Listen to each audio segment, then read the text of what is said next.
Wow, hello. Is it still Halloween? It's more like Thanksgiving or Christmas. I don't know when this video is coming out. So, shortly after I made my Five Nights at Freddy's video where I bitched about the class systems and how the bourgeoisie keeps their goods away from the lower dregs of society, there's also a VR game now, which I haven't played because I'm poor. I actually got the chance to play FNAF VR for myself. Now, I haven't finished it, and I'm probably not going to anytime soon. It's not my VR set, it's not in my house, I'm not the one who bought the game, and the person who did goes to school full time and then works on the weekends, so I'm not really going to have access to it. That person being my cousin, Joanna. She watched my FNAF video and a day or two later texted me saying, "Hey, I bought the FNAF VR game, come to my house and play it." And because I had just gotten laid off like a week before that and I had a lot of free time, I was like, sure. So thank you, Joanna, for sponsoring this video. That cupcake kind of looked like Deadpool.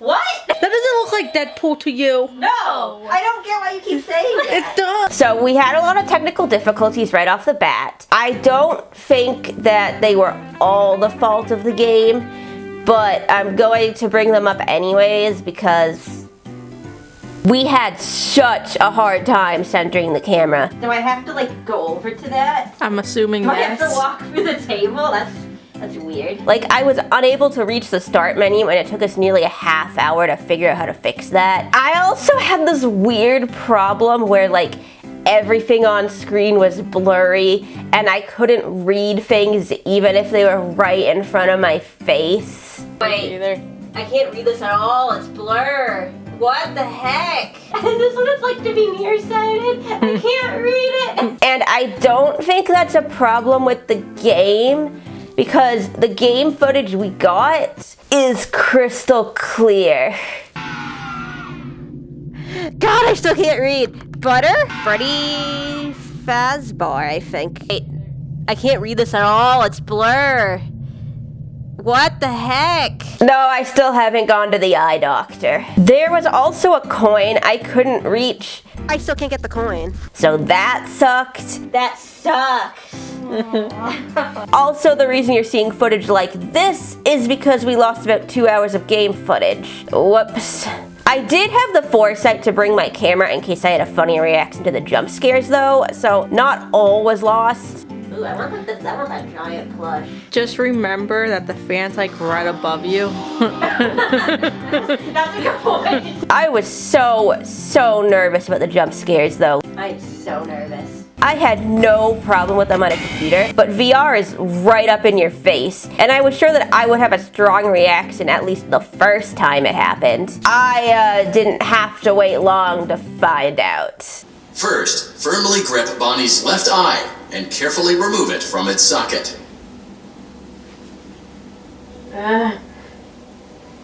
Gross.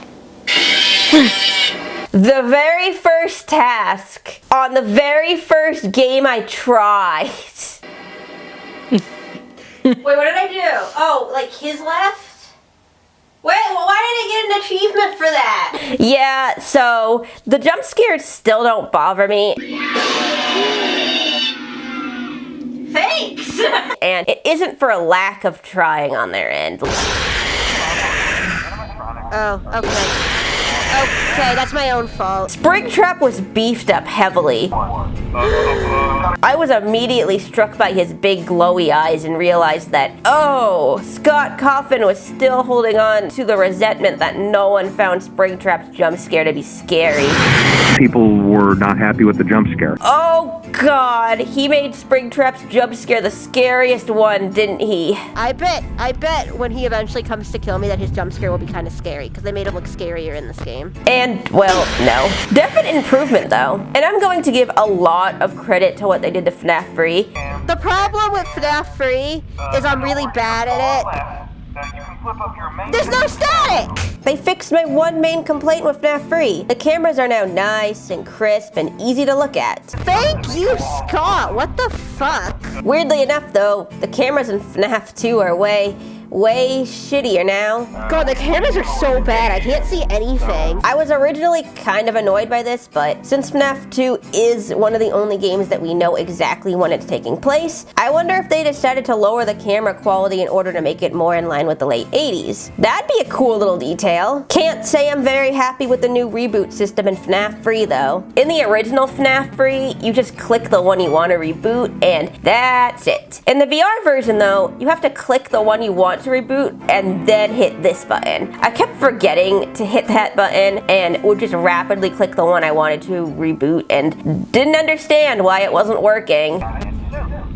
Oh, there we go. It might be because of how recently I played FNAF 3 though. And I do understand that the medium of VR is different from the medium of $5 Steam game. The designers basically had to take a 2D space and turn it into like a 3D environment that you can interact with. And for the most part, they succeeded. The rooms are instantly recognizable and function in a similar way as they did before, but with small changes that ground them more in reality. Like the cameras being on a monitor instead of taking up the whole screen, and the buttons to access each room being on a separate keyboard. And also the fact that there's no control button to press to use the flashlight, so they just added these buttons to FNAF 2 instead. And God, it's an entirely different experience with the VR headset on. When you're playing on a flat screen, you have the entire office in front of you. You can see everything. But in VR, you have to constantly turn your back to these doors that are wide open, knowing that there are animatronics just down the hall. It feels so exposing, and while I don't find the jump scares themselves very scary, I'm sorry you don't have any good footage of me going, seeing an animatronic walk by in the corner of your eye while you're stressed and trying to multitask 5 different things,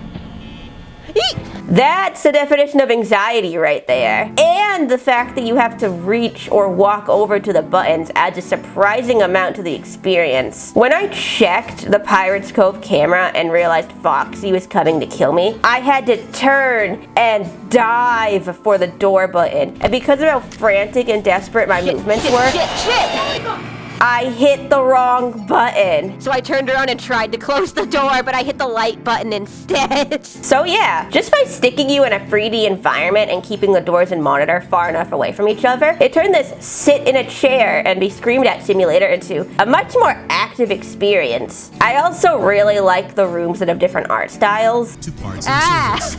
There have been customer complaints. I think they're neat. What's Grab this? Freddy's bow tie and pull it outwards. I touched it. Parts and service.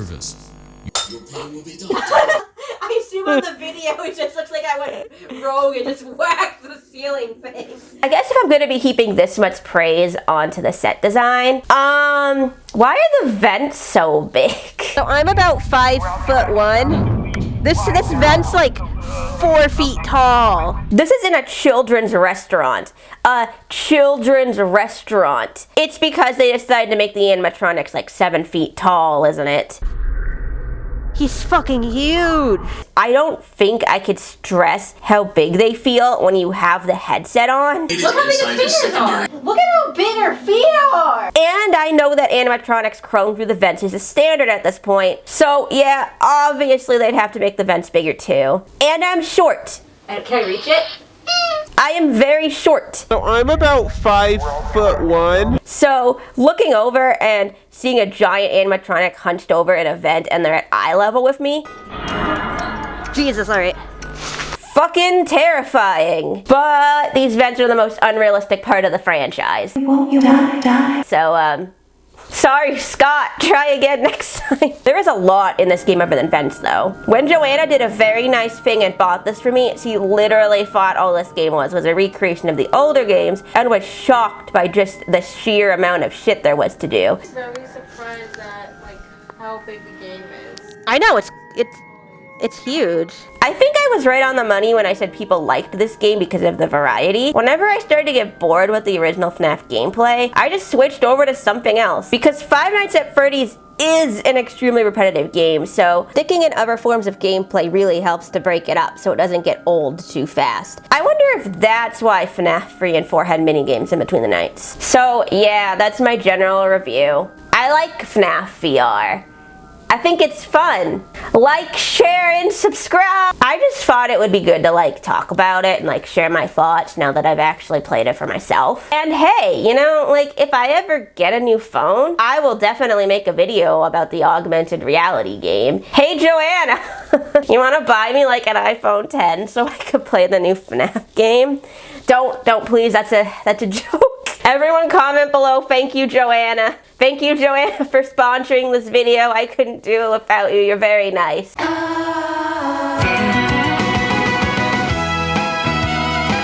This is the third time I filmed this because I fucked up the other 2 times, so hopefully this turned out good.